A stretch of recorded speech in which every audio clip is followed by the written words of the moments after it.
Vamos falar agora com os nossos convidados. Você já os conhece, né? Para esse assunto a gente obviamente tem que selecionar bem, né? E você conhece os dois debatedores de hoje. Eu estou extremamente curioso para ouvir o que eles têm a dizer.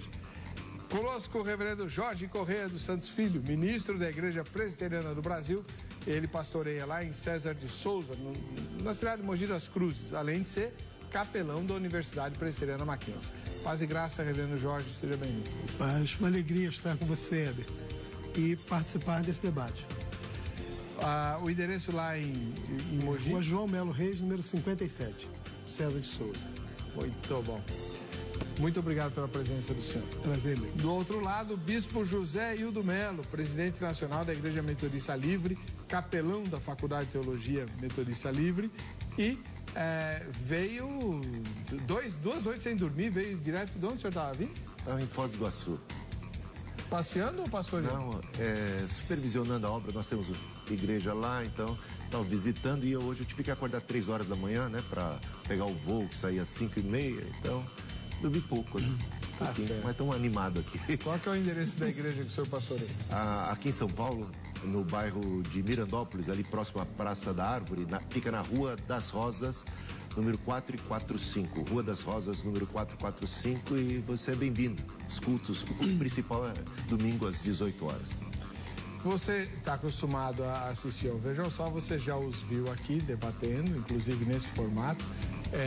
São dois irmãos preciosos que amam a palavra de Deus e que gostam, né, do assunto que envolve a volta do Senhor Jesus, tá?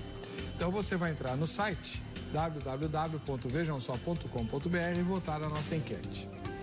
Em sua opinião, Jesus poderia voltar para a Terra amanhã? O sentido da pergunta é: a volta de Cristo pode se dar já, né? Primeira resposta: sim. Ele pode voltar a qualquer momento. Não falta nada. Só falta ele vir. Aliás, está demorando. Segunda resposta: não. Ainda faltam eventos a serem, ainda faltam profecias a serem cumpridas, né? Tem algumas profecias que ainda não se cumpriram, elas têm que se cumprir antes de Jesus vir. Terceira resposta: não sei, é a minha. Eu não sei. E não sei mesmo, estou falando sério, não sei. Ficarei sabendo daqui a pouquinho ao ouvir os sábios que aqui estão presentes. Mas além da camiseta da grade, quem for sorteado hoje vai ganhar também esse livro do bispo José Hildo Melo. Ele acabou de lançar, Principados e Poderes, né? É um livro que trata de batalha espiritual. Não é isso, pastor? Isso mesmo. Tem 20 capítulos aí, né? Eu dedico os 10 primeiros capítulos para estudar, fundamentar o tema da batalha espiritual nas escrituras do Antigo e do Novo Testamento, né? E depois os 10 últimos capítulos, eles tratam de assuntos mais polêmicos, né? À luz de tudo aquilo que a gente vai aprender na palavra de Deus, como é que a gente encara o que são práticas muitas vezes comuns no seio evangélico, até onde elas têm base bíblica, até onde não, então vai por aí. Beleza. É o presentão. Vou sortear. A mesma pessoa que ganhar a camiseta da grade ganha também o livro do bispo. E se o seu nome estiver na base de dados, se você votar na enquete hoje, você também participa do sorteio da Ju Rezende, que depois eu falo para você, tá bem? Bom, reverendo Jorge Correia dos Santos Filho, ministro da Igreja Presbiteriana do Brasil, mais uma vez obrigado por aceitar nosso convite. O senhor pode fazer para nós um pequeno resumo da posição que o senhor vai defender a partir do próximo bloco na forma de perguntas? Sim, a minha defesa, Heber, é que Jesus pode voltar a qualquer momento, de forma que não há nenhuma restrição para que a sua volta ocorra no momento em que Deus tem decretado desde sempre. Não falta nada? Não falta nada. Só ele voltar. Pode voltar durante o programa? Sim, e seria ótimo. A gente vai terminar a discussão lá em cima. Quer dizer, ou não, né? Não terminaremos. Ai. Bispo José Hildo Melo, qual é a posição que o senhor defenderá no programa de hoje? Bem, eu vejo que principalmente os dispensacionalistas, eles interpretam a ideia de iminência baseado em algumas frases de Cristo, né, que colocava que ele vem como ladrão, ele está às portas, né, eis que cedo venho, logo venho. E eles, baseado nisto, eles desenvolveram a tese de que Cristo vem no arrebatamento secreto para a igreja. Então essa primeira fase da segunda vinda de Cristo, para eles, sempre foi iminente. Desde que Cristo pronunciou aquelas palavras, ele poderia regressar a qualquer momento. Então, eu sou contra esse ponto de vista, porque eu entendo o seguinte, que um texto não pode significar hoje o que ele nunca pôde ter significado no passado. Portanto, na época em que Jesus proferiu tais palavras, elas nunca poderiam significar iminência, porque Cristo, ele prognosticou, ele apontou determinados sinais que deveriam necessariamente acontecer, anteceder a sua segunda vinda. Portanto, a segunda vinda de Cristo, nas palavras de Cristo, nunca foi imediata, porque ela era sinalizada, precedida por sinais, né? Algumas coisas interessantes. Por exemplo, Jesus Cristo, antes de subir aos céus, ele anunciou aos discípulos que eles deveriam esperar em Jerusalém até que do alto fossem revestidos do Espírito Santo. Por exemplo, naqueles 10 dias em que eles ficaram aguardando o derramamento do Espírito Santo, jamais poderiam eles imaginar que Cristo regressaria. Por quê? Porque eles sabiam que antes de Cristo regressar, segunda vez, o Espírito Santo seria derramado sobre eles. Por exemplo, então tem um prazo ali. Pedro, no Evangelho de João, no último, quase no finalzinho do Evangelho de João, Jesus comunicando com Pedro, ele anuncia a Pedro que chegaria o dia em que Pedro morreria. Ele até dá a entender que espécie de morte Pedro iria sofrer e através da qual ele glorificaria o nome de Jesus, que João interpreta como sendo uma morte por crucificação. Ele até sinaliza isso ali embaixo.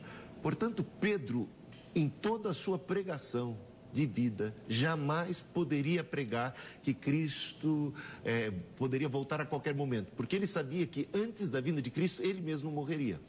Houve uma época em que o próprio Paulo não podia mais pregar uma segunda vinda de Cristo iminente, quando ele soube da parte de Deus que ele também morreria, né? Ele vai anunciar isso, né, dizendo que eu combati o bom combate, completei a carreira, guardei a fé. Então, ele sabe que vai morrer, ele sabe que naquela ocasião, então, quando ele recebe essa comunicação de que ele não estaria vivo por ocasião da segunda vinda de Cristo. Temos mais, temos que Cristo tenha prognosticado, profetizado a destruição do templo. Portanto, Cristo nunca poderia regressar segunda vez sem que essa profecia tivesse cumprimento. Nós temos profecias a respeito de guerras, rumores de guerras, terremotos, e ele ainda diz que essas coisas são como princípio das dores, que outras então viriam e que sinalizariam ainda com mais contundência que o fim estaria próximo. Uma delas é necessário que este evangelho do reino seja pregado para testemunha a todas as nações, então virá o fim. Portanto, o fim, ou a segunda vinda de Cristo, que traz esse fim, que traz esse clímax, o reino de Deus, a plenitude desse reino de Deus para a nossa história, ele só poderia acontecer depois do cumprimento da missão da igreja. Porque Cristo, antes de subir aos céus, ele disse, ide por todo mundo, né, pregar o evangelho. Então ele designou para a igreja uma missão. E ele espera que a igreja, ele dá tempo para que a igreja possa cumprir essa missão. E esse logo, essas palavras que foram muitas vezes interpretadas pela igreja, eu reconheço isso como iminência, porque Cristo falou que ele estava às portas e vinha breve, precisaram ser reinterpretadas por Pedro, né, na segunda epístola, quando Pedro tem que dizer, olha, aquilo que esse logo, né, olha, para pensar que da perspectiva divina, um dia é como 1000 anos é como um dia, né? Ele não retarda a sua promessa não, né? Mas ele é longânimo, não querendo que ninguém se perca, mas que todos cheguem ao arrependimento, se convertam. Ele quer dar mais tempo, mais espaço para que as pessoas possam se converter. Portanto, Pedro atrela a segunda vinda de Cristo à missão da igreja. E nós vamos para o Apocalipse e vemos no Apocalipse uma multidão incontável de pessoas de todos os povos, tribos, línguas e nações, salvos, redimidos, que estão diante de Deus. Isto mostra que a igreja foi bem sucedida no cumprimento de seu testemunho. Portanto, entendo que a ideia de iminência não podia estar ali tão viva assim quando Cristo disse que não era imediato, que havia sinais. Então, esses sinais devem se cumprir. Se esses sinais se cumpriram ou não, se já temos isto por fato, realizado, é discutível. Então, eu teria certas dúvidas, porque talvez tenha realmente se cumprido a palavra de Deus e todas essas coisas, e ele esteja para vir a qualquer momento. Mas eu entendo que iminência nunca foi o propósito de Cristo nos seus discursos. Tá bem. Muito bom. O que é que nós vamos fazer agora? Nós vamos encerrar o bloco, né? E a partir do próximo bloco... O senhor nasceu em que ano? Em 1961. 61, o senhor? 63. Então o senhor é que vai começar fazendo a primeira pergunta. Bem. Só que antes do intervalo, a gente tem a necessária e gostosa mensagem da Sonoquarte. Ok, estamos de volta com o programa Vejam Só, hoje é aquele formato especial. Nós estamos aqui com o reverendo Jorge Correia dos Santos Filho, ele é ministro da Igreja Presbiteriana do Brasil, lá em Mogi das Cruzes, ele é capelão no Mackenzie, e com o bispo José Hildo Melo, que volta ao programa, né? E ele é presidente nacional da Igreja Metodista Livre e capelão da Faculdade de Teologia Metodista Livre. Pois é, o reverendo Jorge, ele vai defender a ideia de que a volta de Cristo pode se dar a qualquer momento, inclusive durante o programa. Não precisa nem ser amanhã, como diz aí o nosso tema. E ele vai fazer a primeira pergunta dele ao bispo José Hildo, que diz que calma lá, também não é assim. Reverendo Jorge, qual é a sua pergunta? Ouvindo a exposição que o bispo Hildo fez, é muito interessante porque no momento em que é feita a pergunta aqui no programa, os nossos pensamentos quase se parecem, porque a volta pode ser iminente nesse aspecto. Mas ele defende que no período bíblico, que é a defesa que ele provavelmente vai fazer, no período bíblico, Jesus não poderia voltar. Porém, há uma situação muito interessante que Jesus, quando perguntado acerca disso, ele diz que nem ele mesmo sabia, somente o Pai. Então, se só o Pai sabe, a segunda carta que Paulo escreve a Timóteo diz que toda a Escritura é inspirada e útil para o ensino, correção, e ele diz que Jesus virá como ladrão da noite. Então, a partir daí vem a minha pergunta. Eu usei a sua palavra, agora eu vou fazer a minha pergunta. Qual é a base bíblica, de verdade, que nós podemos pegar e dizer, segundo, já que a defesa de não ser iminente a volta de Jesus no período bíblico, então é Sim. sinal de que há uma limitação Sim. entre aquilo que se faz. Então a pergunta é, qual é a base bíblica, naquele momento e hoje, que nós podemos usar para defender que Jesus deveria demorar determinado tempo para que se cumprisse algumas coisas conforme a sua defesa? 3 minutos, e é 3 minutos mesmo, hein, bispo? Você que marca.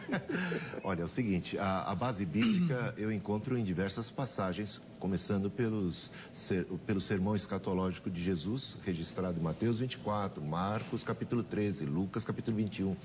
E ali, Jesus Cristo, ele inquirido a respeito de quando sucederão essas coisas, a destruição do templo e que sinal haverá da sua vinda, Cristo passa a descrever determinados sinais que precederiam a sua vinda. Se ele ali ensina que esses sinais devem acontecer, devem preceder a segunda vinda de Cristo, então, antes que se cumpram esses tais sinais, Cristo não poderia regressar, ainda que nós não saibamos a hora em que Cristo vai vir, porque os sinais eles não se prestam, eles não são bons o suficiente para fazer cálculos para... Então, todo mundo que se aventura baseado nos sinais, querer marcar a data da volta de Cristo, vai cair do cavalo. Mas os sinais ajudam muito a gente a entender que a história está nas mãos de Deus, que a gente, diante de uma perseguição, diante de guerra, diante do anticristo, da grande tribulação, seja lá o que for,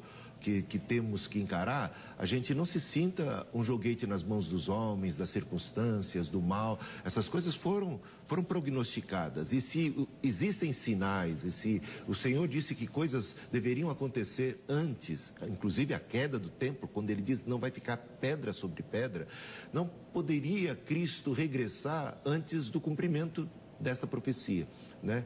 E tem até um versículo aqui muito interessante em Lucas capítulo 21, quando Jesus fala dos sinais, ele diz o seguinte: quando ouvirem falar de guerras e rebeliões, não tenham medo. É necessário que primeiro aconteçam essas coisas, mas o fim não virá imediatamente. Ele claramente disse que o fim não é iminente. Por quê? Porque primeiro é necessário que se cumpra isso e aquilo. E a gente vai encontrar também em 2 Tessalonicenses capítulo 2, Paulo acalmando um povo que está com a ideia da iminência da segunda vinda de Cristo, alguns até pensando que Cristo já tinha até vindo, dizendo, olha, não é bem assim não, porque primeiro é necessário que se manifeste o anticristo, primeiro é necessário que aconteça a apostasia. Ele aponta 2 sinais que necessariamente tinham que acontecer. Muito obrigado, bispo. Seus comentários, reverendo Jorge, também 3 minutos. Ok. É interessante ouvir a sua defesa quando o senhor vai falar sobre esse sermão escatológico de Jesus. A minha preocupação é que o senhor não se apercebeu de que muito do que Jesus está falando, ele está citando o profeta Daniel. Ele está citando sobre passagens lá do Antigo Testamento, quando ele fala do abominável. Ele está contando uma história que o povo de Deus, o povo de Israel, experimentou ao longo da sua vida. Quando Jesus está falando de guerras e rumores de guerra, ele também está mencionando sobre as diversas guerras. Josué mesmo, quando assumiu, sucedendo Moisés, ele venceu diversos reis.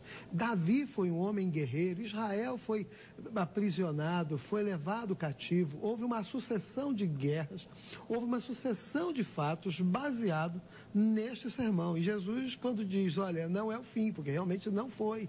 Porque o profeta Isaías, ele profetizou acerca de Cristo. E quando ele profetizou, ele disse assim, um menino nos nasceu. Então, observa que ele não diz, um menino nos nascerá. Então, nós temos que tomar alguns cuidados quando nós falamos, e como nós tivemos uma conversa, percebi a profundidade, o valor que o senhor tem também das Escrituras. Então, na sua resposta, quando o senhor cita sobre essas situações, eu queria voltar lá e perceber que Jesus está citando o que o profeta Daniel estava falando, dos inúmeros sinais que foram colocados. Quando o senhor fala de Tessalonicenses, que Paulo exorta o povo, gente, vamos... É porque o povo havia começado a se esquecer de que precisava produzir, de que precisava trabalhar, de que tinha toda uma situação de vida que precisava ser vencida, e as pessoas estavam ali, como que vivendo numa situação extraída de abstenção das coisas. Jesus vai voltar. E não foi essa a promessa. O que nós recebemos de Jesus durante seu ministério foi a questão de trabalho. Devemos todos estar trabalhando, devemos todos estar atentos, produtivos, para que quando ocorrer essa volta, todos nós sejamos pegos de surpresa, porque vem como ladrão da noite, vem segundo a vontade de Deus, e não segundo a própria vontade do Cristo enquanto homem. Então, devemos todos ser encontrados produtivos, e é isso que Paulo exorta aos Tessalonicenses. Muito obrigado. Puxa, legal. Bispo Zéido, é sua vez agora. Muito bem, caro pastor Jorge. A ideia dos sinais que o Senhor Jesus apresenta como se fazendo necessários acontecerem antes da vinda de Cristo não é algo que depõe contra a ideia da iminência. Queria que você falasse sobre isso. Por que Cristo apresenta os sinais? Por exemplo, a destruição do templo. O evangelho, é necessário que esse evangelho seja pregado para testemunha a todas as nações, então virá o fim. Será que esses sinais não deveriam necessariamente ter de se cumprirem para que Cristo pudesse vir? 3 minutos, pastor. Ok. É interessante a pergunta e ela vai trazer para nós algumas situações que precisamos pensar. Quem construiu o templo? Nós vamos ter relato de invasões, de destruição de templos ocorridas no Novo Testamento. Mas nós vamos ter um povo que, liderado por Salomão, constrói o templo. E nós vamos encontrar ao longo da história cativeiros, onde Israel se vê aprisionado, os seus utensílios de culto. Tanto que a rivalidade que Jesus vai falar, aquela mulher de judeus e de samaritanos, é pela profanação do templo. Então observa que quando fala de pedra sobre pedra, nós vamos também nos lembrar de Pedro, quando Jesus chama Pedro e diz: tu és Pedro e sobre esta pedra edificarei a minha igreja.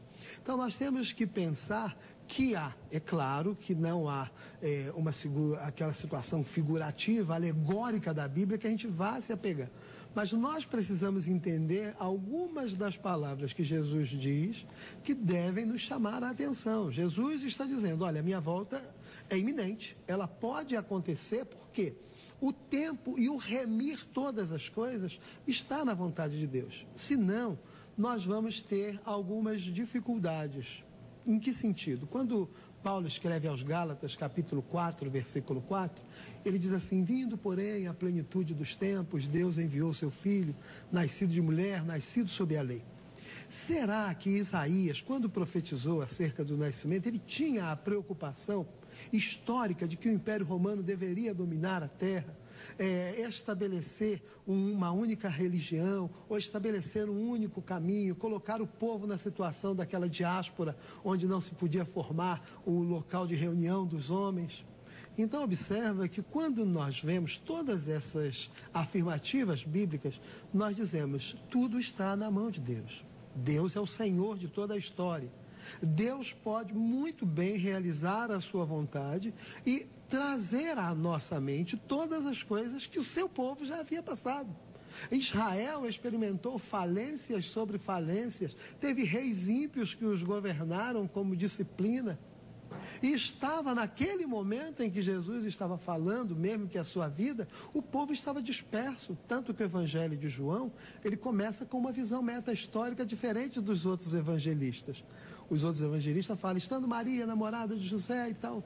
João não, diz assim: olha, o verbo era Deus, o verbo estava com Deus. Ele coloca Jesus lá na eternidade e aponta para a sua vinda. Ora, ele veio para os seus não o receberam. Espero ter satisfeito a sua pergunta. Nós vamos saber isso agora, que ele vai comentar. Bom, eu não sei se estou entendendo assim com toda clareza, né, o seu ponto de vista. Você estaria dizendo que não era necessário que o templo viesse a cair de Jerusalém uma segunda vez, como Cristo estava profetizando, porque isso poderia já ter tido alguma espécie de cumprimento na história de Israel. Então Cristo poderia vir a qualquer momento naquela época, porque de alguma maneira aquilo já era também passado e não necessariamente profecia, já era história, já era alguma coisa já realizada. Foi mais ou menos por aí que eu estou conseguindo entender. Eu vejo que não, eu vejo que Cristo falou, aliás, até baseado nas 70 semanas de Daniel, ele começa já a partir do capítulo 23 de Mateus, falando com os fariseus: vocês são piores do que os seus antepassados, ainda que vocês se sintam melhores, porque vocês vão fazer pior, vocês vão matar o Cristo, né?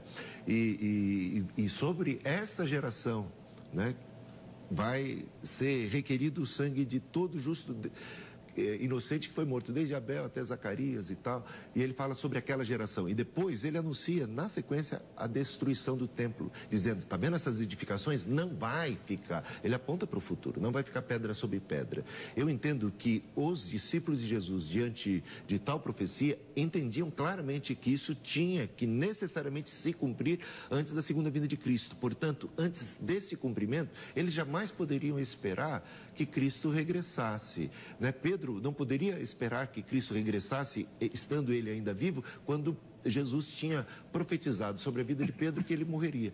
E por aí a gente vai vendo que Cristo deixou uma missão com a igreja, e a igreja tinha a missão de espalhar o evangelho e fazendo discípulos de todas as nações. Ele não poderia regressar sem que a igreja pudesse ter tempo suficiente para cumprir sua missão. Então eu vejo que esses eventos, sinais, realmente são significativos, e eles, então, se fazendo necessário que eles se cumpram, não pode Cristo regressar a qualquer momento sem que eles tenham tido um cumprimento histórico real. É assim que eu vejo.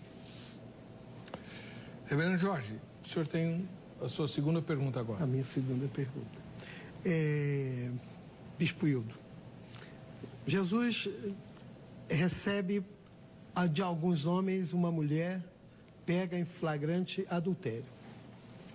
Eu vou chegar onde nós estamos falando da volta de Cristo, tá? Não se preocupe que eu não estou fugindo do assunto. E eles dizem a Jesus, olha, essa mulher foi pega em flagrante adultério, a lei manda que ela seja apedrejada. E Jesus diz, então quem não tem pecado, atire a primeira pedra, é conhecido. E depois Jesus diz àquela mulher uma frase significativa, vá e não peques mais.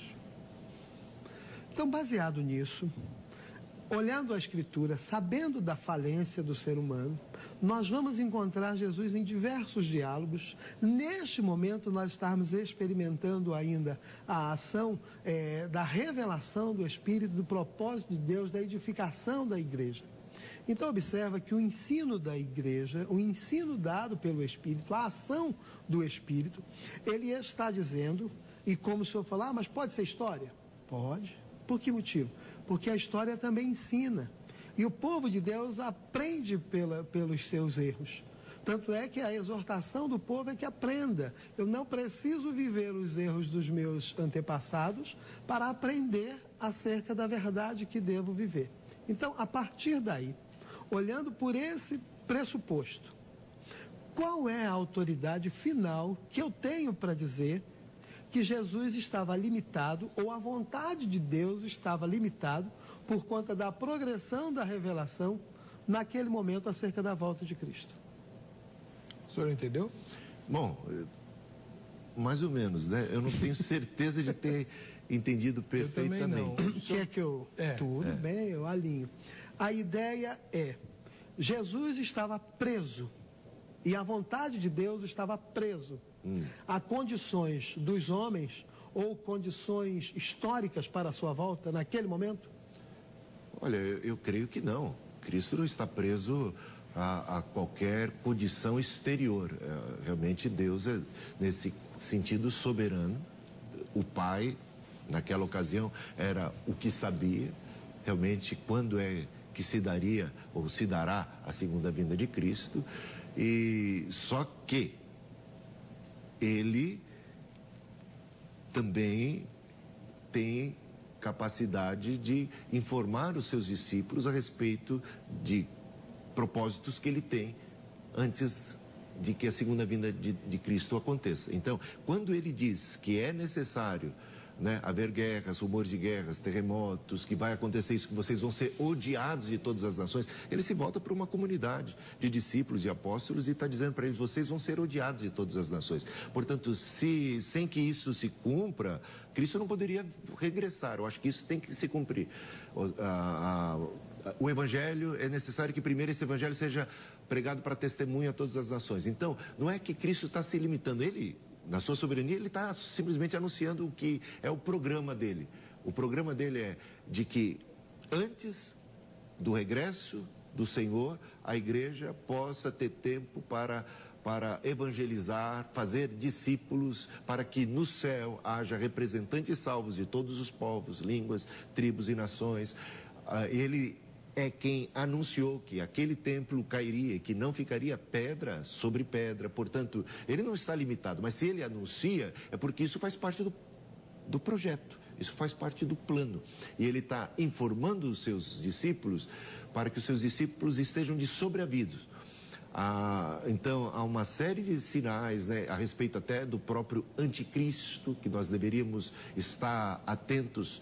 Vamos ter de nos deparar com um anticristo, vamos ser acabar sendo odiados, importa entrarmos no reino dos céus através de muitas tribulações. Essas coisas estão sendo ditas para que os cristãos possam estar fortalecidos na hora de terem de passar por esse momento. E se passam por essa dificuldade, por essa tribulação, eles se lembram das palavras de Cristo, encontram nelas muita força para cumprirem ali o seu testemunho diante de toda oposição. Portanto, eu não vejo que Cristo esteja em absoluto restrito por qualquer coisa exterior, mas certamente ele, no seu plano, no seu projeto, tem também já comunicado algo desse projeto, desse plano, que é futuro ainda, ou então naquela época era futuro. Algumas dessas coisas já aconteceram, já se cumpriram, né?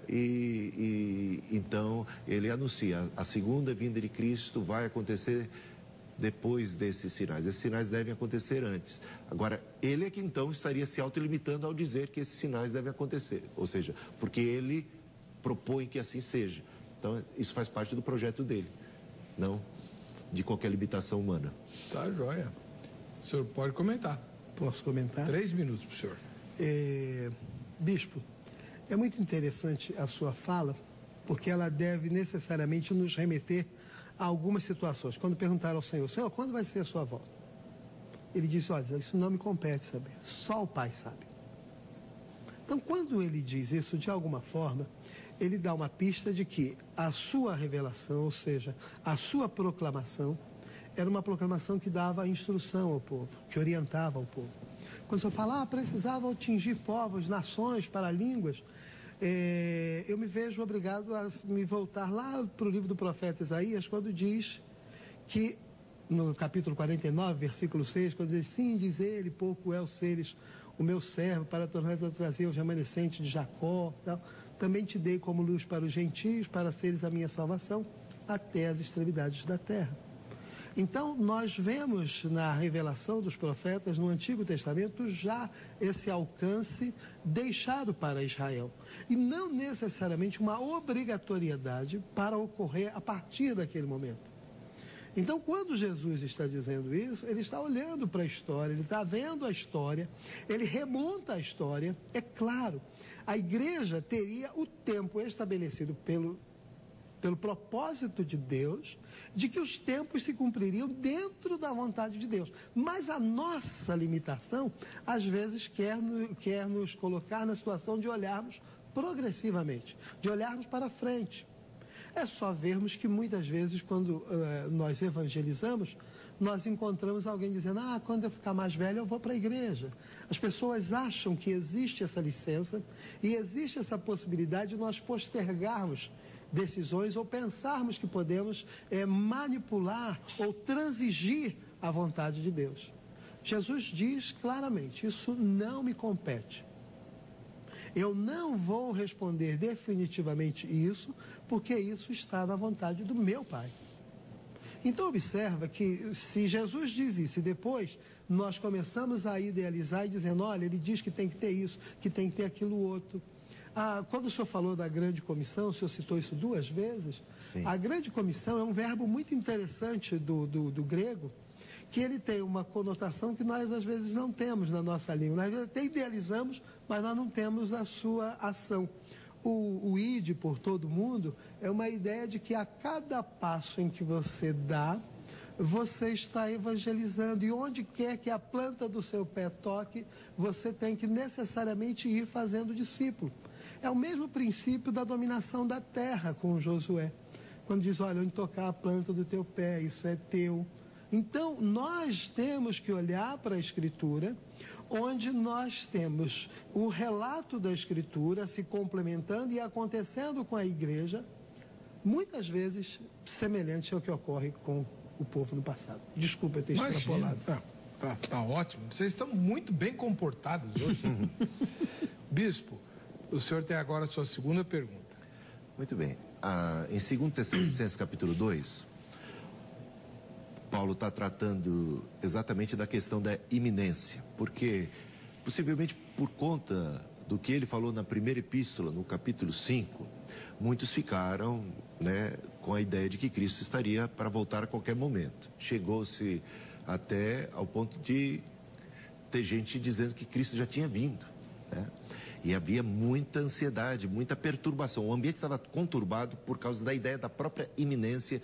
E Paulo, para resolver essa questão, ele coloca, e você conhece também, mas passo aí para os telespectadores, para você, essa questão.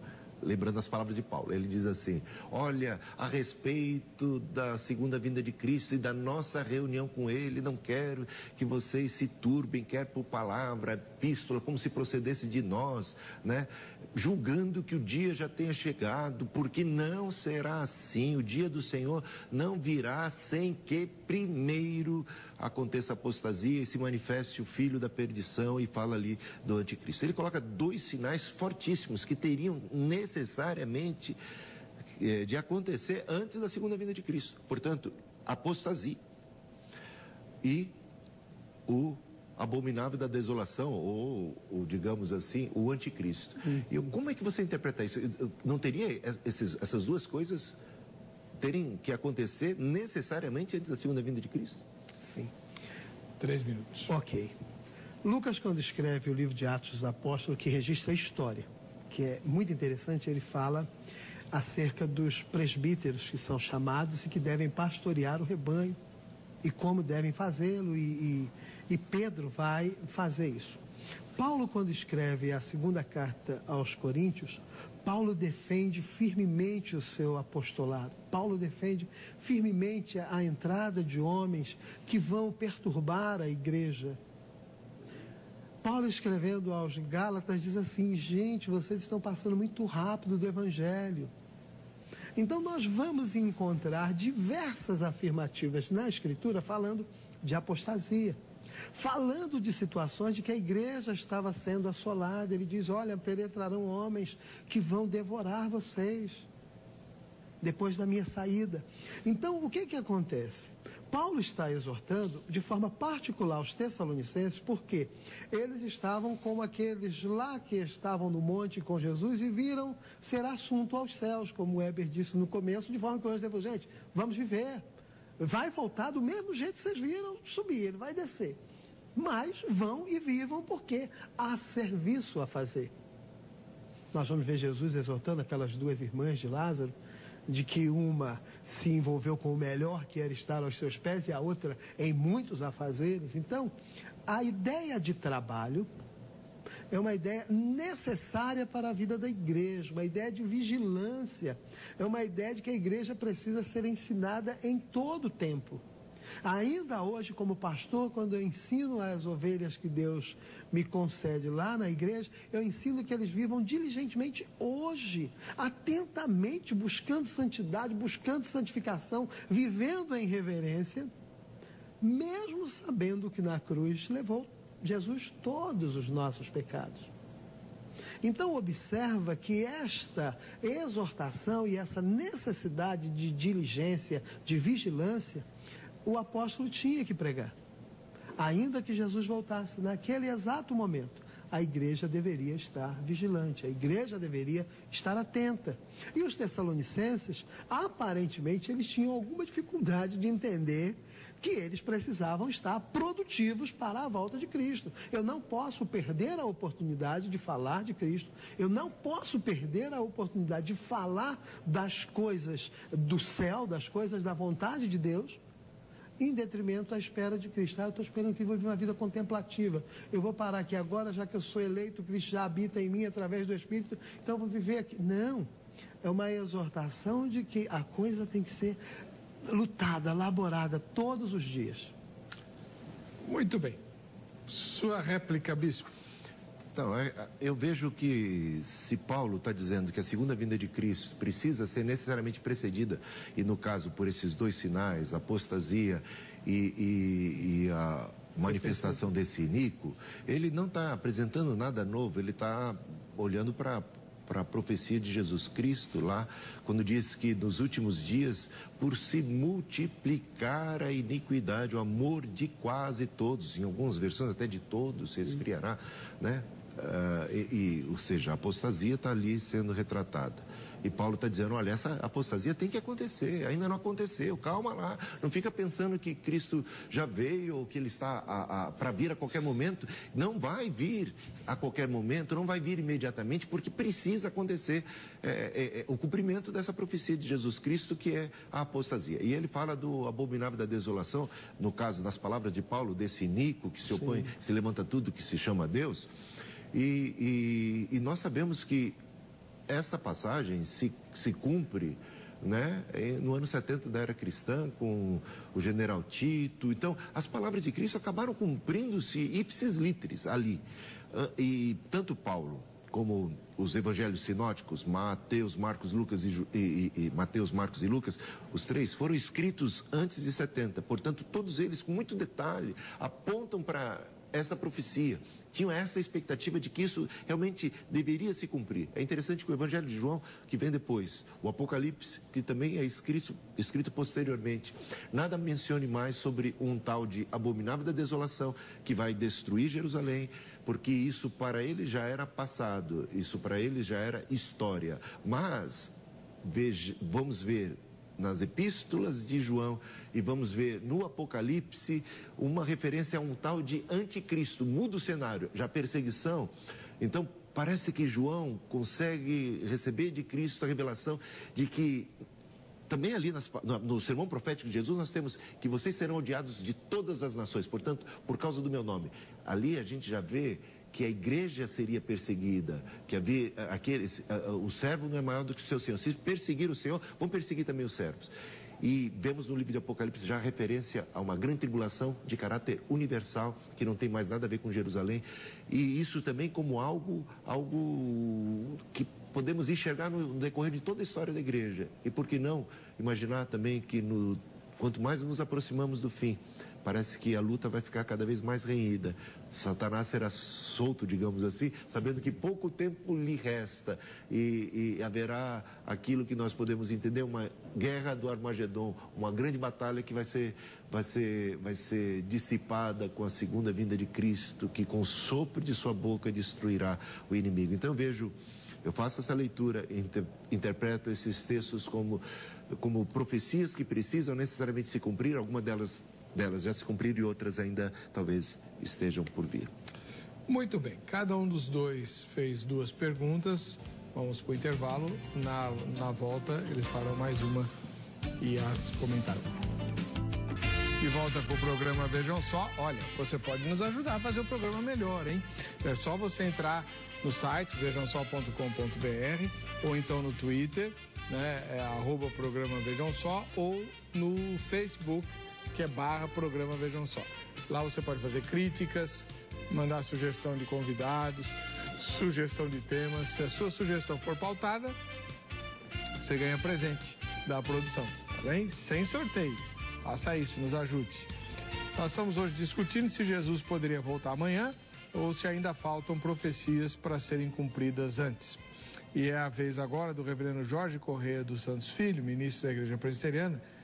Ele vai fazer a terceira pergunta ao bispo José Hildo da Igreja Metodista Livre.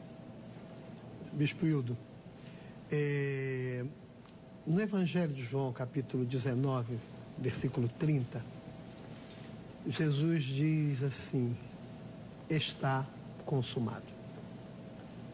Esta expressão de Jesus, essa afirmativa de Jesus, significa que toda a satisfação necessária para a lei, para cumprir o propósito de Deus em todo o gênero humano, estavam satisfeitas. Em Mateus capítulo 5, Jesus fala sobre o conceito de felicidade, de bem-aventurança. E se nós olharmos ali, nós vamos encontrar lutas, vamos encontrar aí dizendo mais: olha, perseguiram os que vieram antes de vocês, e vocês também serão perseguidos.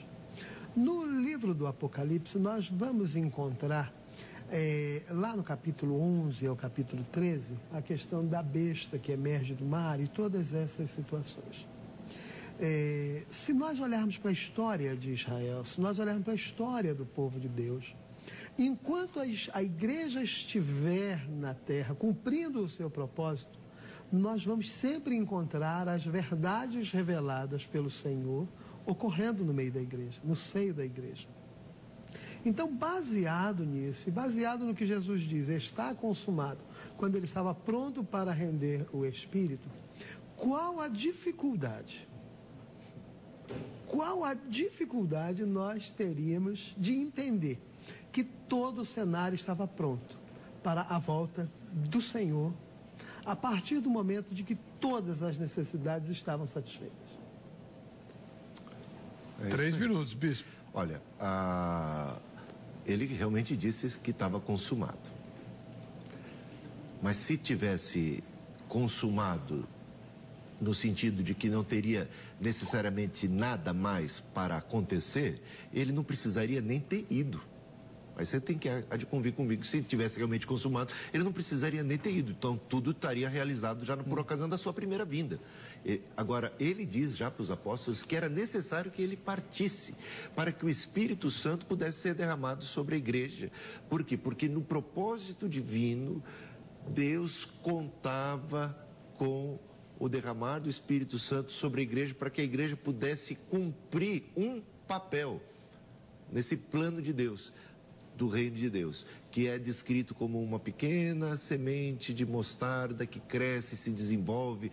Portanto, Cristo plantou, inaugurou o reino, mas deixou que a igreja, por ação agora do Espírito Santo, pudesse espalhar essa palavra, né? Como semeador que sai a semear. Então ele está dando tempo à igreja. Faz parte do projeto dele, né, do plano de Deus, usar a igreja, usar o seu povo como corpo de Cristo aqui na terra, ele como cabeça. Então ele tem, por isso que ele não veio, por isso que ele não consumou o reino, não trouxe o reino ao seu clímax ali, porque ele poderia realmente fazer.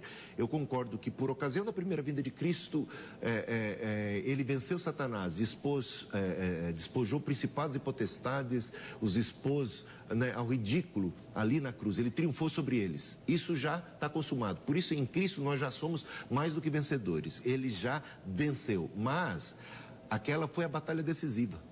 A batalha derradeira ainda está por vir. Há muitas batalhas entre a batalha decisiva e a batalha final. Portanto, aguardamos, né, a segunda vinda de Cristo, que trará a batalha final. Mas já somos em Cristo mais do que vencedores. E temos o poder do Espírito, da cruz e do Evangelho para cumprirmos a nossa missão, porque é propósito dele que nós façamos a nossa parte aqui com o auxílio e graça do seu Espírito Santo. Pode comentar, reverendo. Obrigado. O próprio evangelista João, ele diz que Jesus veio para salvar os seus, e quem está em Cristo não será julgado, e quem está fora de Cristo já está condenado. Tá? Sim.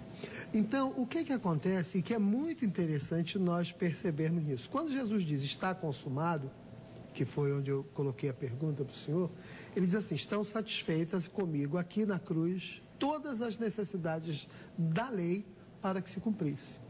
Então, agora, Deus tem um propósito? Tem. E este propósito de Deus, ele vai acontecer gradativamente. A igreja vai se expandir, a igreja vai espargir. Tudo isso faz parte do propósito de Deus? Sim. Mas se nós olharmos o primeiro discurso de Pedro, o primeiro sermão de Pedro em Atos, capítulo 2, nós vamos ver todas as línguas, todas as nações, ouvindo do Evangelho, ouvindo a pregação, tanto a murmuração. Poxa, como é que nós estamos ouvindo na nossa própria língua aquilo que ele está dizendo? Então, observa que a igreja, o propósito da igreja era anunciar o reino, era trazer o reino estabelecido e este reino ir progredindo. Que poderia ser um dia, 2 dias, como Pedro vai dizer, porque para Deus não há a limitação de tempo, para Deus não há a limitação desse espaço cronológico para que a sua vontade se cumpra. Então, nós temos que tomar cuidado quando nós trazemos essa lume, porque Pedro, quando vai discutir essa questão, ele vai falar, olha, porque é interessante, e ele encerra essa sessão, quando ele vai falar acerca de 1000 anos, ele vai falar, porque Deus não quer que nenhum se perca. E quem é esse nenhum se perca? Daqueles que são eleitos, daqueles que são os alvos da pregação do Evangelho. Então, Jesus pode voltar a qualquer momento, porque o Senhor tem o poder de efetivar no coração dos seus à conversão e trazê-los à luz para completar o número dos santos ou o número dos dias do Senhor. Então nós temos que tomar cuidado, porque às vezes nós vamos e trazemos à lume algumas situações que nos remetem a um aprisionamento. E é isto que está a preocupação. É iminente a volta de Cristo a qualquer momento? É. Deus poderia ter aperfeiçoado, levado tudo ao cume, ao ápice naquele momento. É claro, quando nós temos tempo, nós vamos realizando o trabalho, e o Senhor diz isso, vamos trabalhar enquanto é dia, porque a noite vem, onde não teremos essa possibilidade. Então nós temos que tomar cuidado de colocar limitações na iminência da volta de Cristo, porque ela está reservada na vontade soberana de Deus. Pois bem, você em casa vai ouvindo e tirando suas conclusões, né? Agora você vai ouvir a terceira inquirição do bispo José Hildo ao reverendo Jorge. Bem, eu só fazer uma consideração, eu realmente não coloco nenhuma limitação. Eu simplesmente reconheço as palavras de Cristo. Ele é que disse que teria que o evangelho ser pregado para testemunha a todas as nações, o que dá a entender algo que é um processo gradual, que demanda tempo, né, para que a igreja possa cumprir a missão de testemunha. Mas dentro, então, faço a minha pergunta já dentro dessa consideração. Pedro, como você bem citou, segundo Pedro capítulo 3, ele diz que a demora, ele fala da demora, né? Isso que é interpretado em termos de demora tem a ver com sua longanimidade, porque ele não quer que ninguém pereça, né? Não porque as pessoas já estejam predestinadas. Se estivessem predestinadas, ele não estava preocupado com isso. O predestinado vai ser salvo de um jeito ou de outro. Mas é porque pessoas precisam ouvir, porque como crerão se não há quem pregue? Então precisamos pregar para dar oportunidade para as pessoas crerem. Dentro disso, nós temos uma parábola. A parábola dentro do Mateus 24. Aí Jesus chega e conta a parábola do mordomo, do servo infiel. E esse mordomo infiel diz: o Senhor demora em vir. E por isso ele age de maneira leviana, ele age de maneira irresponsável, né? Porque ele está botando pouca fé no retorno de Cristo. Está demorando. Disseram que era rápido, mas não está demorando. Esta parábola, juntamente com aquele texto de 2 Pedro e a ideia também desses sinais que parecem demandar tempo, não está falando tudo isso a respeito de uma demora, né? Não pressupõe já uma demora, né? Então, queria entender de você como é que você enxerga isso. Sim. Quando o homem foi expulso do Éden, a partir daquele momento, a demora é angustiante. É lancinante porque o homem vai experimentando falência sobre falência, se distanciando do estado de perfeição e inocência com o qual ele foi criado, porém sujeição à queda. Então, à medida em que o homem experimenta o distanciamento do Éden e o distanciamento que ele mesmo se põe do Senhor, por isso nós vamos ouvir falar no Evangelho de João que Jesus é a luz que vem para dissipar as trevas, a mesma luz que brilha lá no livro de Gênesis, quando Deus começa a sua obra criativa, criadora, e diz assim: haja luz. Essa luz é a revelação de Deus que dissipa as trevas do caos. E Jesus é essa luz que vem dissipar as trevas do homem decaído. Por isso João diz: eis o Cordeiro de Deus que tira o pecado do mundo. Então o homem vive a angústia de, em pecando, desagradar a Deus.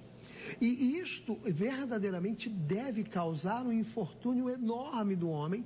Então, a partir daí, todo momento que demora é muita. É por isso que nós devemos ansiar e desejar a palavra da Escritura, que diz que por conta disso Deus abrevia os dias.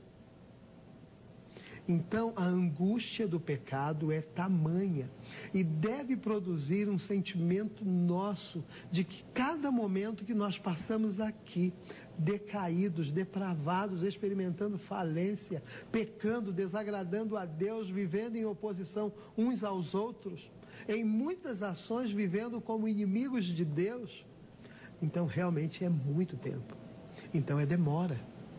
Então o desejo iminente nosso é: Senhor, volta, por favor, venha, cumpra-se os dias, estabeleçam-se definitivamente os marcos e nos chama para o encontro. Então, por conta disso, eu creio que o escritor fala da demora, e realmente é muita demora. Eu todos os dias afirmo, bom seria estar com o Senhor e longe do pecado.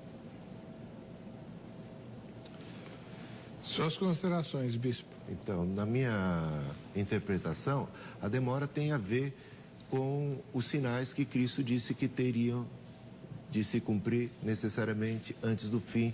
O maior deles é a missão que foi entregue à igreja. Não vos compete saber os tempos, mas ide por todo mundo, pregai o evangelho, semeeis testemunhas, Jerusalém, Samaria, até os confins da terra. E em Pedro, 2 Pedro capítulo 3, ele fala que nós aguardamos e apressamos. É muito interessante isso, aguardamos e apressamos a segunda vinda de Cristo. Como é que a igreja pode apressar a segunda vinda de Cristo, senão através do cumprimento daquela missão que nos foi deixada, né? Se a razão da aparente demora, né, da perspectiva humana, uma demora, tem a ver com a longanimidade de Deus, o seu desejo que mais e mais pessoas se convertam, apressamos, cumprindo a nossa missão, espalhando o evangelho e promovendo que a sala do banquete celestial esteja repleta de gente, né? Cheia de salvos, de todos os povos, tribos, línguas e nações. Portanto, a igreja, ela não tem um papel de mero espectador dos eventos escatológicos. Ela foi colocada aqui por Deus como agente desse reino que prega, que testemunha e que traz o reino de volta, porque nós espalhamos a semente do evangelho e através dela propiciamos a salvação das pessoas pelo Espírito, pela graça, e isso apressa a vinda de Cristo. E é interessante o texto que diz, não me recordo bem, mas eu sei que o versículo é esse, sede vós também pacientes, né? E fortalecei os vossos corações, pois a vinda do Senhor está próxima.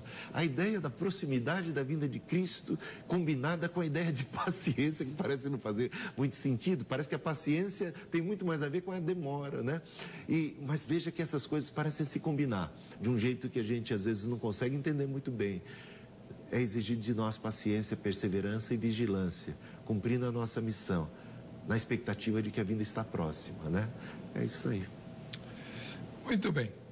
Para garantir que não falte tempo, eu vou fazer uma pergunta para cada um, mas com uma regrinha nova.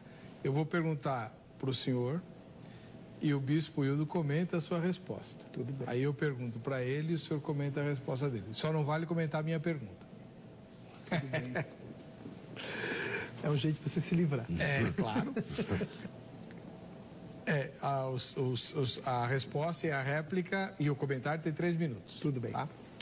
Reverendo Jorge Correia dos Santos Filho, o senhor, como bom ministro da Igreja Presbiteriana, e aprecio muito a serenidade com a qual o senhor faz as suas ponderações, isso lhe dá uma segurança para quem ouve, né? Fica muito seguro de que o senhor está falando a verdade. O senhor, até onde eu sei, se alinha com o amilenismo, não é isso?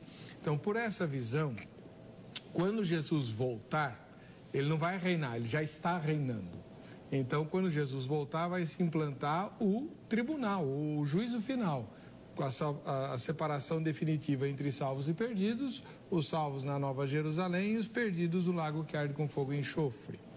Muito bem, então nessa sua visão, a volta iminente de Cristo é para instaurar o juízo final. Como é que o senhor explica que a Bíblia diz de forma muito clara de que quando Jesus voltar, ele vai lançar o anticristo e o falso profeta no lago que arde com fogo e enxofre? Ele vai derrotar definitivamente o diabo, que terá sido solto, porque durante o reino milenar de Jesus ele fica preso, ele terá sido solto e feito um estrago danado no mundo, né? Como é que ele pode voltar se o evangelho não foi pregado ainda a todas as nações, como o próprio Jesus disse que ele faria? Como é que o senhor explica que todos esses eventos que a Bíblia diz que acontecerão na volta de Cristo ou um pouco antes dela, não aconteceram ainda, mas Jesus pode voltar hoje. O salmista no Salmo 19, ele diz assim: os céus proclamam a glória de Deus e o firmamento anuncia as obras das suas mãos. Quando eu respondi há pouco aqui ao bispo acerca disso, quando lá no princípio Deus chamou a luz, que a luz é quem revela, o homem só consegue conhecer de Deus aquilo que Deus se deixa conhecer. Então observa que o nosso conhecimento de Deus é limitado pela nossa condição de pecadores, mas esse conhecimento de Deus. Então, a questão do evangelho ser pregado a toda a situação, esse salmo, ele traz para nós a evidência do homem ser indesculpável diante de Deus e não poder, em momento algum, dizer que não conhece a Deus. Tá? O homem, Deus se revela e a luz só vem porque Deus é luz. Então Deus se revela. Se continuarmos caminhando nessa progressão de que alguém, olha, Jesus só vai voltar quando todo mundo estiver ouvindo. Então, eu posso pegar alguém que eu deduzo que nunca ouviu falar do Evangelho, coloco numa redoma, isolo-o do mundo. Então, eu terei a liberdade de realizar todas as obras que eu intentar fazer, porque baseado nisso eu acho que alguém não ouviu do Evangelho. Então, o salmista, quando escreve, ele coloca o homem na condição de indesculpável. Ele coloca o homem na condição de impedido de dizer não conhecer a Deus. Tá? Essa é uma das respostas que eu te dou. A outra coisa que você fala, do diabo ser solto, isso daí são algumas situações que nós temos a Escritura trazendo para nós algumas citações únicas, que nos impedem que nós estabeleçamos doutrinas definitivas bíblicas baseadas nisso. Porque, na verdade, Jesus virá. E na sua vinda, a Escritura diz para nós de que os mortos ressuscitarão primeiro, os que estiverem vivos terão os seus corpos revestidos de incorruptibilidade, os eleitos serão revestidos da glória do Senhor e receberão um chamado do Senhor para os seus, porque João diz que aqueles que estão em Cristo não serão julgados, porque eles já são eleitos. E os outros também não serão julgados, porque já estão condenados. Então, neste ato em Jesus, voltando, como diz a Escritura, do som que sai do Oriente ao Ocidente, e Jesus volta e ele chama a igreja para um encontro consigo e, ao mesmo tempo, lança no lago de fogo e de enxofre, o lugar onde alguns idealizam que o diabo estará lá dando boas-vindas. Não, o diabo será lançado junto, experimentará todas as dores. Então o anticristo e qualquer outra figura serão lançados neste lugar para passar os tormentos eternos. Então tudo isso faz parte do processo, tudo isso faz parte do projeto, tudo isso está naquilo que Deus trabalha conosco. Deus tem conosco atos em pequeno número, mas Deus tem processos estabelecidos na sua vontade para as nossas vidas. Desculpa que eu extrapolei o tempo. Sem problema. Bispo Hilton, seus comentários. Bem, na minha opinião, Cristo, por ocasião da sua primeira vinda, ele veio para desfazer as obras do diabo. E ele amarrou Satanás e ele expulsava demônios pelo Espírito Santo de Deus, era sinal da chegada do reino. Ele disse, é agora expulso o príncipe desse mundo e quando eu for levantado atrairei todos a mim. E ele deu poder à igreja. Ele falou, eu via Satanás caindo como um relâmpago, então eu dou poder para vocês pisarem nas serpentes, escorpiões e sobre todo o domínio do mal, aquilo que vocês ligarem na terra será ligado no céu. Então ele empodera a igreja, ele dá poder para a igreja e ele diz, as portas do inferno não prevalecerão contra a igreja. Ele dá uma missão para a igreja que precisa de tempo para cumprir essa missão, que é ser sua testemunha por toda a face da terra, fazer discípulos de todas as nações, por ocasião da sua... Satanás é amarrado no sentido de que ele não pode mais enganar as nações como vinha fazendo até então. No final desse período da igreja, Satanás é dito lá que ele é solto por um pouco de tempo, né? Sabendo que pouco tempo lhe resta. Então, quando se completa a plenitude dos gentios, digamos assim, quando se completa esse período da igreja, da sua missão, Satanás então teria liberdade para emergir do mar, digamos, isso tudo. Podemos fazer diversas leituras dessa maneira para fazer oposição e guerra contra a igreja, mas que vai vencer, porque o Senhor descerá, né, como um fogo que vem do céu, em labaredas de fogo, dará vitória para a igreja, e nessa vitória trará o juízo final, e nesse juízo será condenado todos, diabo, serpente, dragão, besta, anticristo, tudo que for.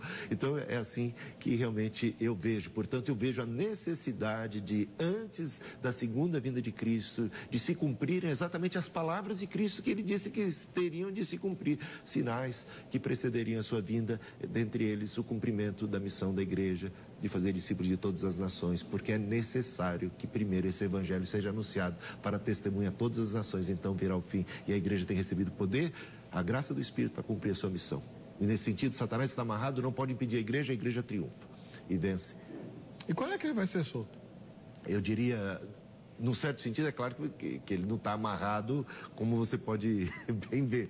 Ele está amarrado no sentido restrito, né? Profeticamente amarrado, porque a igreja agora tem poder para vencer Satanás. As portas do inferno não prevalecem contra a igreja. Ele não pode impedir o sucesso da igreja. É nesse sentido que ele está amarrado. A igreja tem o poder do Espírito, assim como Cristo tinha o poder do Espírito. O Espírito de Deus está sobre mim, porque me ungiu para pregar boas novas e para libertar os cativos, e nós podemos libertar os cativos, e o diabo não pode fazer muito para impedir. Ele transforma tudo em sermão, já notou, né? E também resistir ao diabo. E ele fugirá de vós. Não deis lugar ao diabo. Então, há muita graça sobre a igreja. Deixa eu fazer uma pergunta para o senhor, antes que o programa acabe. A minha pergunta para o senhor é o seguinte: o senhor está defendendo que a volta de Cristo não é iminente, né? Eu pelo menos defendo que a volta de Cristo, essa ideia da volta de Cristo, quando se fala de logo, ela não é iminente desde os tempos antigos, então, que haviam sinais. Para mim, por que Jesus falou, e a Bíblia, o Novo Testamento fala várias vezes que o dia do Senhor virá como ladrão, de repente, sem que ninguém perceba ou esteja pronto, e por que Jesus contou várias parábolas da necessidade de vigilância, porque era uma coisa urgente? A ideia de que Cristo vem como ladrão não quer dizer que ele vem invisível, não quer dizer que ele vem assim, quando ele chegar, ele vem em secreto, como alguns falam, de um arrebatamento secreto. Quando ele vem como um raio, como um relâmpago que sai do Oriente e se mostra no Ocidente. A ideia de que ele vem como ladrão é o seguinte: o ladrão não manda recado para dizer, olha, eu vou chegar a tal hora, se prepara, chama a polícia. Ou seja, Cristo vem a hora que a gente não espera. Ou seja, nós não vamos ter esses sinais, não, eles não são precisos para garantir quando é que Cristo vai chegar. Entendeu? Então, eu não acredito que a ideia de sinais esteja contra a ideia de uma possibilidade de Cristo vir e de regressar na hora que a gente não sabe, porque os sinais estão se cumprindo. Então, eu poderia dizer, olha, se cumpriu a queda de Jerusalém, já se cumpriu uma série de sinais, então talvez até isso de termos já representantes salvo de todos os povos, línguas e nações, pode já ser uma realidade, eu não sei, ele pode estar realmente prestes a vir às portas. Então, eu mesmo ciente, pregando de que há sinais que precedem a segunda vinda de Cristo, não tenho garantia nenhuma de que ele vai vir hoje, ou amanhã, ou daqui a um mês, ou daqui a 10 anos. Então, eu tenho que estar sempre vigilante, né? Então, eu tenho que estar sempre pronto, preparado. E também tem a outra história, né? Eu também posso me antecipar, eu posso morrer, né, antes da segunda vinda de Cristo. Então, eu tenho que estar sempre preparado para me encontrar com o meu Senhor. Os sinais da segunda vinda de Cristo não dão para ninguém margem para calcular a data em que ele vai voltar. Portanto, precisamos sempre estar de sobreaviso, vigilantes, com as lâmpadas cheias de azeite. Reverendo Jorge, como é que o senhor vê isso? Eu ouvindo o bispo Hildo, eu achei interessante, porque a defesa dele não é negando a iminência da volta de Cristo. Em momento algum ele descrê nisso, e o debate se tornou interessante por conta disso. Porque a defesa que ele faz é que no período da revelação, ou seja, até o fechamento do cânon, onde se relata os textos bíblicos, ele acha que ali havia uma limitação para ocorrer essa volta. Tá? Mas o que foi bom, e nós encontramos o ponto do debate, é justamente no escrito do apóstolo Pedro. Quando ele diz assim, olha, 1000 dias é como um dia, e assim vai, uma limitação onde ele faz paralelo de inverso e tudo relacionado com um dia. A volta do Senhor é iminente desde que nós estamos, porque nós estamos num processo de escatologia inaugurado, ou seja, o homem pecou e agora precisava de Cristo para redimir o homem do pecado. Então o homem vai experimentando essa falência e o homem vai afundando cada vez mais no pecado, acontece o dilúvio, acontece a dispersão do povo, acontecem os cativeiros. Deus usa um dos cativeiros mais opressores, que é o da diáspora, para o nascimento de Cristo. E agora ele vai trazendo a sua revelação, e eu e você e cada um dos nossos telespectadores, quando lemos a Bíblia, nós estamos lendo a revelação de Deus, a revelação do propósito de Deus para a sua igreja. Então nós hoje olhamos e fazemos história e pensamos em história do relato da Escritura, porque nós experimentamos. Mas cada um daqueles homens que foram instrumentos de Deus para o relato da Escritura, para a formação do cânon, cada um deles tinha um desejo de que o Senhor voltasse. É o mesmo sentimento que temos hoje. Amém. Bom, você aí de casa já sabe que é um privilegiado. O contato do reverendo Jorge Correia dos Santos Filho, da Igreja Presbiteriana do Brasil, e o do bispo José Hildo Melo, que é presidente nacional da Igreja Metodista Livre. O contato dos dois está no site vejamsó.com.br. Eles aceitam convites, você pode encaminhar e-mails, fazer pergunta, e eles estão aí à disposição de vocês, tá bem? Vamos ver quem é que vai levar o brinde da Agrade e o livro do Bispo Hildo. Ediane dos Santos Silva, deve ser lá da capital de Natal, do Rio Grande do Norte, né, lá em Natal. Para você que fica com a gente, com essa emissora, a paz e a graça de Jesus, nós nos encontraremos no próximo Vejam Só.